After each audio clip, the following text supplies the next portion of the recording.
దృష్టిలో పెట్టుకొని మనం కార్యాచరణ పెట్టుకోవాలి. ఈరోజు నరేంద్ర మోడీ గారు పదే పదే గుజరాత్ మోడల్ అంటాడు. గుజరాత్ మోడల్ సక్సెస్ మోడల్ ఏం కాదు, ఆయన దాన్ని మార్కెటింగ్ చేసుకున్నాడు.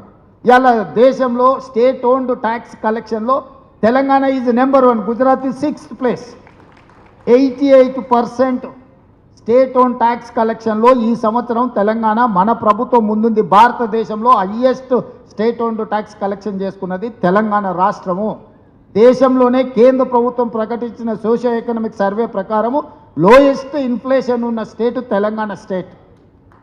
లోయెస్ట్ ఇన్ఫ్లేషన్ ఉన్న స్టేటు, హయ్యెస్ట్ స్టేట్ ఓన్డ్ కలెక్షన్ ఉన్న స్టేటు తెలంగాణ రాష్ట్రం. ఇది మన పరిపాలన చిత్తశుద్ధికి నిదర్శనం. ఈరోజు విదేశీ పెట్టుబడులను ఫారిన్ ఎక్స్చేంజ్ను తీసుకొచ్చిన దాంట్లో highest Telangana state. Highest foreign ఇన్వెస్ట్మెంట్స్ని తెలంగాణ రాష్ట్ర ప్రభుత్వం అట్రాక్ట్ చేసింది. హయ్యెస్ట్ ప్యాడీ దేశంలోనే స్వతంత్రం వచ్చినప్పటి నుంచి ఈ రోజు వరకు హయ్యెస్ట్ ప్యాడీ ఉత్పత్తి వడ్లు పండించిన రాష్ట్రం తెలంగాణ రాష్ట్రం. కేసీఆర్ 1,00,000 కోట్లు పెట్టిండు, కాళేశ్వరం కట్టిండు, కట్టుడు కూలుడు మొత్తం ఎక్కడిదక్కడ పోయింది. కాళేశ్వరం లేకుంటేనే 1,56,00,000 మెట్రిక్ టన్నుల వడ్లు పండించినాం మనం.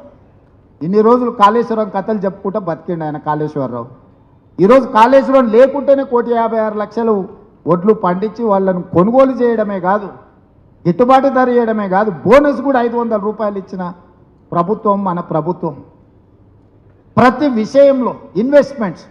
ఫస్ట్ ఇయర్ దావోస్ గవర్నమెంట్ వచ్చిన ఎంబడే 1 మంత్లోనే దావోస్కి పోతే 41,000 crores తీసుకొచ్చినాం నేను, మిత్రుడు శ్రీధర్ బాబు గారు.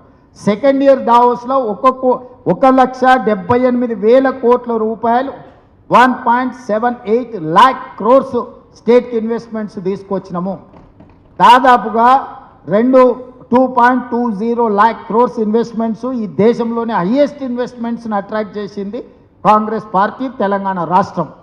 ఓన్లీ అమెజాన్ వాళ్ళు దాదాపుగా మన ఈ స్టేట్లో కానీ ఇక్కడ కానీ అందరు ఇన్వెస్ట్మెంట్స్ పెడతామని ఈరోజు ముందుకు వస్తారు.